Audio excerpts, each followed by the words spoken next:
Okay, today we are going to speak about Ramalinga Swami, great South Indian guru, mystic, yogi, siddha, and in English language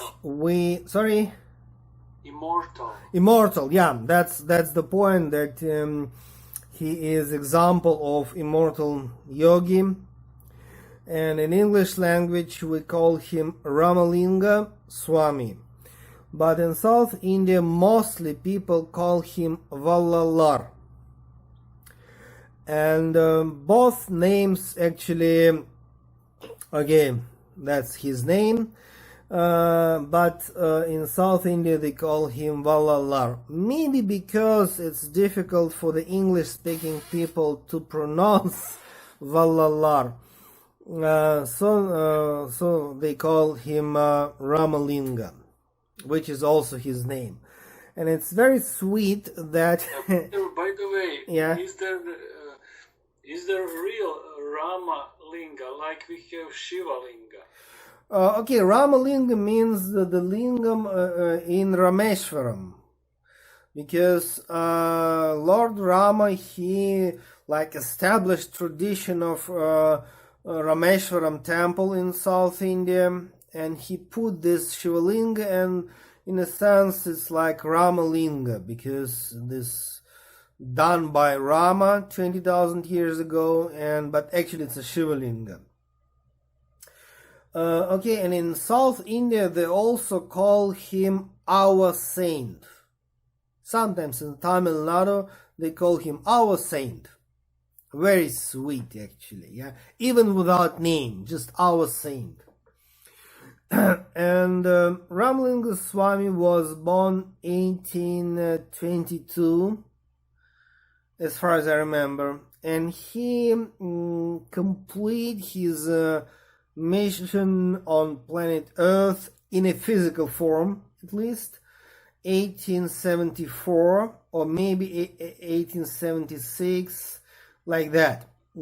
Anyway, he was 52 or 54 years old when he just experienced so-called rainbow body. So it just was experienced when he dissolution in the flash of light, like rainbow body. And I believe that for us, I mean, right now. It's not important historically, was he 52 or 54 years old? Was it like 1874 or 1876? I believe it was 1874 anyway.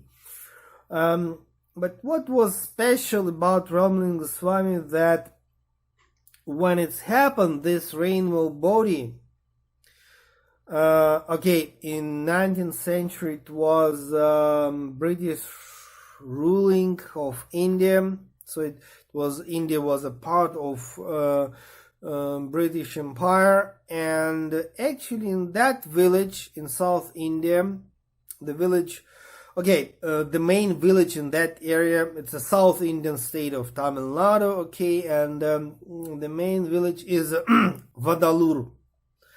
And actually Ramalinga Swami lived near Vadalur. It's a walkable distance.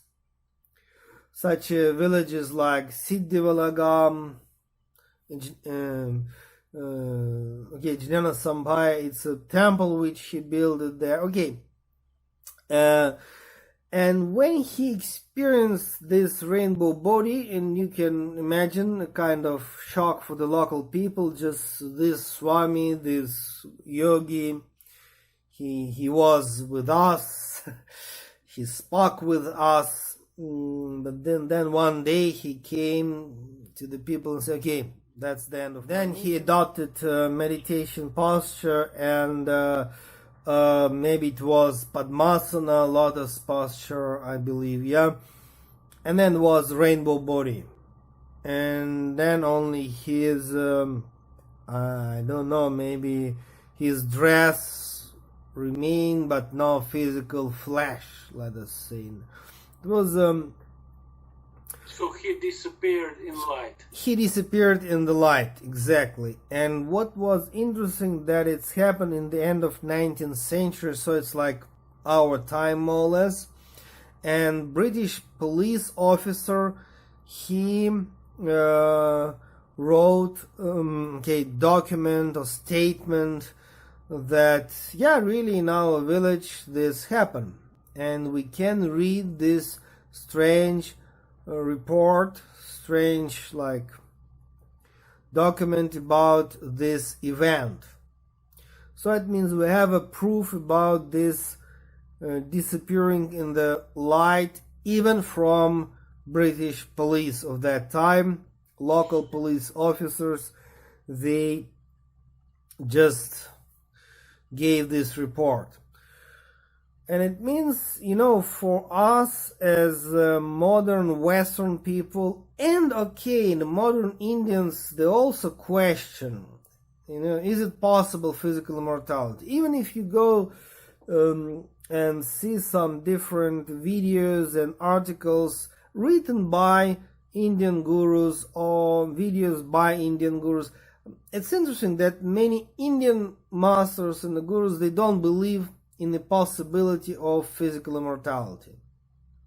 They don't believe that Mahathar Babaji or Gorakhnath really exist. They consider this as a purely mythological stuff. And for us as the Christians, by the way, it's possible to believe, because Jesus the Christ, after 3 days, then was experience of he came back to the life. But after 50 days, something strange happened, and he went physically to the heaven. And all description which we have in Christian Bible, in the beginning of Acts, all the description is purely rainbow body. So it means we may suppose that Jesus Christ, after 3 days, he came back to life.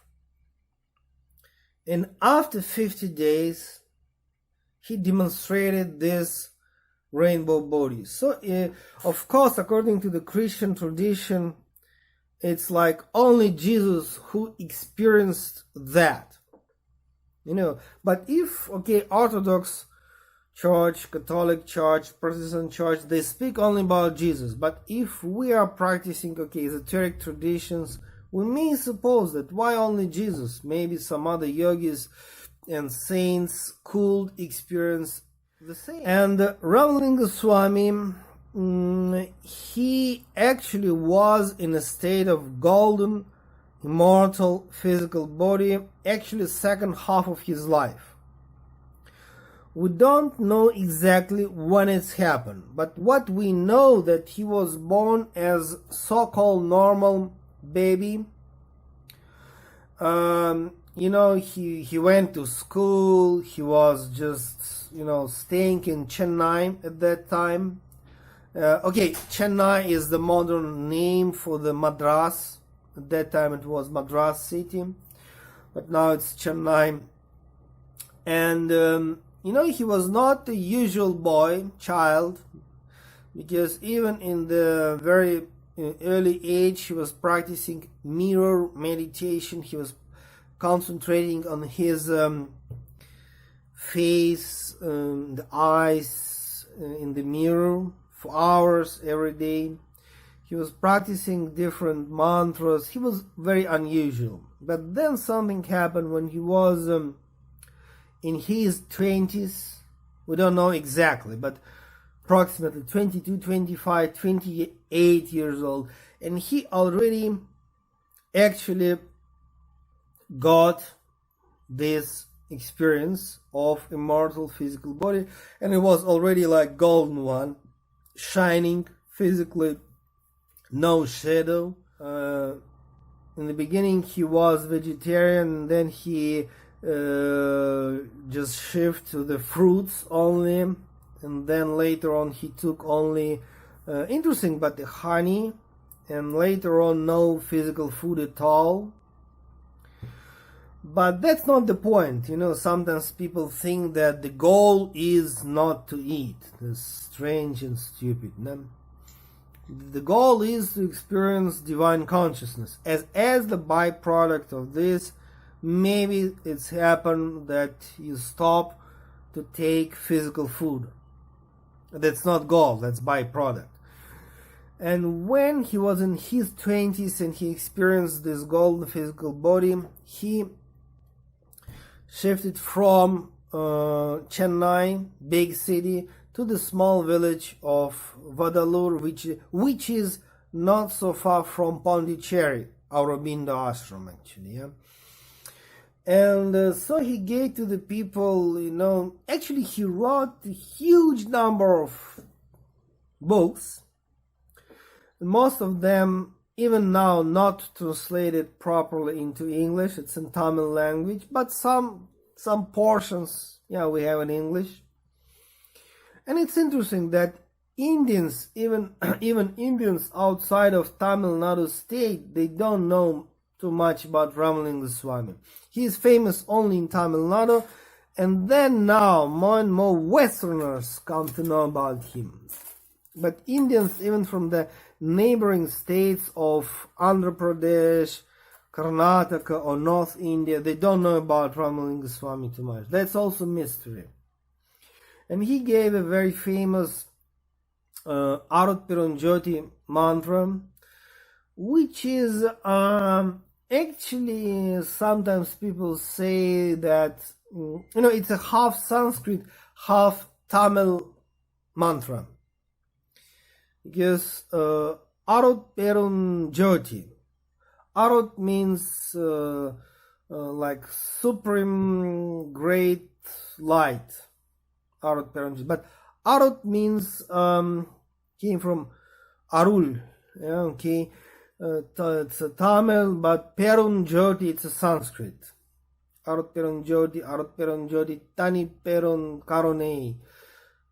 Tanip, Tamil, Perun Karune, Perun Karuna, it's again Sanskrit. So it's a mantra about great compassion, great light, and grace. Yeah, Arul means grace. It's in Sanskrit, we call it Kripa, in English grace, and Arul in Tamil. So it means we can say 60% of this mantra is in Sanskrit, 40% in Tamil. And he received this mantra in his meditation, and according to the traditions, directly from Lord Shiva, but in a sense, Ramalinga Swami, he never spoke about, in the first half of his life, he spoke about Shiva as outside, source. But second part of his life, he was purely Advaitic philosopher, no Shiva outside, Shiva is only inside. So it means he understood this mantra from within. So it means it was inner realization of this mantra, and so he gave it to his disciples as the tool. And actually similar mantras we have in tantric literature. It means now I don't remember in which tantric literature, but I saw similar mantras in tantric books and the books dedicated to the Shiva tradition in Sanskrit. So it means we may say that basically Ramalinga Swami, he came across this mantra in scriptures, but later on he transformed it through his personal mystical experience into this form which we have right now. And it is possible to practice this mantra just as the japa, just chant it, that's all. And it's possible to practice this mantra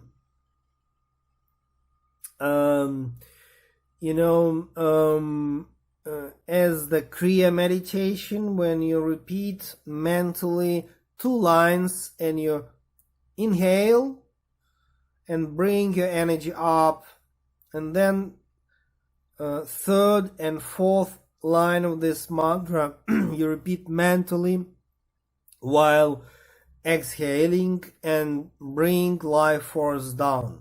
And some yogis of this tradition, they practice just chanting, and some practice just as the meditation, which is more powerful. And the Ramalinga Swami, actually, in the end of his life, he absolutely openly proclaimed that he is going outside of the Hindu religion. And that's created some kind of problems for the disciples. But really, when I met many devotees of Ramalinga Swami in South Indian state of Tamil Nadu, of course, they basically Hindu people, but they openly say that, when we practice Ramalinga Swami philosophy, we are not Hindus. We are outside of any religion, including Hindu religion. And he spoke about his tradition as just universal spirituality, which is about grace, light, etc. And he was strictly denying all gurus, and his point was that the only guru is supreme light. He was not even spoke about God in a Vedic or Biblic sense, because in Vedas and Bible, when we speak about God, we quite often mean some great personality with whom, Abraham and Moses and later on Jesus spoke. And Solomon and David. That's Biblic, personalities. But it's like, but Ramalinga Swami was denying gurus, outside gurus, and he was denying even concept of God, who is the person somewhere outside, and he was speaking about absolute consciousness, which is light and grace and compassion and love. And his tradition is pretty much like Sri Aurobindo, and I believe that Sri Aurobindo was somehow mystically related, connected with Ramalinga Swami, though Sri Aurobindo never mentioned about him. But the idea is the same. You just open your mind and the heart and just inner world to this grace. And this grace will work inside you. But sadhana, the personal effort, is anyway essential, because you can't be open. You can't let this grace inside you if you are not practicing meditation and the mantras. That's anyway the point.